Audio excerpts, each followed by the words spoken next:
ادھر سب پورے لوگ. السلام علیکم ورحمۃ اللہ. ابھی ہم جبل ثور کے پاس ہے. ابھی سن رہے تھے جبل ثور کا مطلب ہوتا ہے ایسا پہاڑ جس کی شکل بیل کی طرح ہے.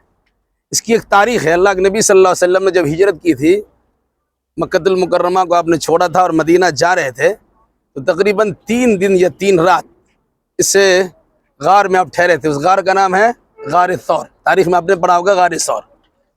اس کی تاریخ سے متعلق اتنی بات یاد رکھیے کہ اس غار میں ٹھہرنے کی کوئی خاص وجہ نہیں تھی. ایک وجہ یہ تھی کہ جب اللہ کے نبی صلی اللہ علیہ وسلم مدینہ جا رہے تھے تو دشمن ان کا پیچھے پڑ سکتے تھے. آپ نے ایک طریقے سے یہ طریقہ نکالا کہ ہم یہاں چھپ جاتے ہیں، لوگ تلاش کریں گے باہر، اور پھر اس کے بعد ہم یہاں بعد میں نکلیں گے.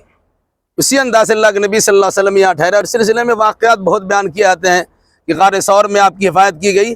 اس حفاظت سے متعلق ایک بات قرآن مقدس والی یاد رکھ لیجئے، وہی ہمارے لیے کافی ہے.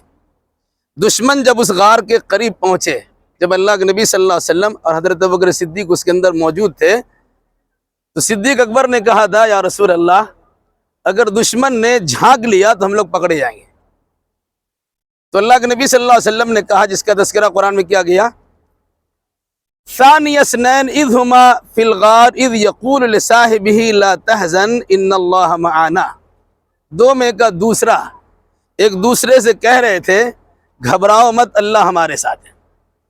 اس واقعہ نے ہمیں یہ تاریخ سکھلائی ہے، یہ سبق پڑھایا ہے کہ کسی بھی حالت میں آپ رہیں، اگر آپ نے اللہ تبارک و تعالیٰ پہ بھروسہ کر لیا ہے تو دشمن کے نرغے میں ہونے کے باوجود آپ محفوظ رہ سکتے ہیں. دوسری چیز یہ بات یاد رکھیے گا کہ اللہ کے نبی صلی اللہ علیہ وسلم اور ساتھ میں ابوبکر صدیق رضی اللہ تعالیٰ عنہ ہیں. اللہ کے نبی صلی اللہ علیہ وسلم بالکل ہی پرسکون تھے، لیکن صدیق اکبر رضی اللہ تعالیٰ عنہ کو تھوڑا کھٹکا لگا ہوا تھا کہ دشمن آئے تو پھر مسئلہ ہو جائے گا. تو اللہ کے نبی صلی اللہ علیہ وسلم نے اپنے بارے میں بھی کہا اور صدیق اکبر سے بھی کہا، اور دنیا والوں کو یہ تعلیم سکھلا دی، بدلا دی کہ ڈرنے کی کوئی ضرورت نہیں ہے، جسے اللہ رکھے اسے کون چکے. جب اللہ تبارک و تعالیٰ ہمارا ساتھ ہے تو ہماری حفاظت یہاں ہوگی.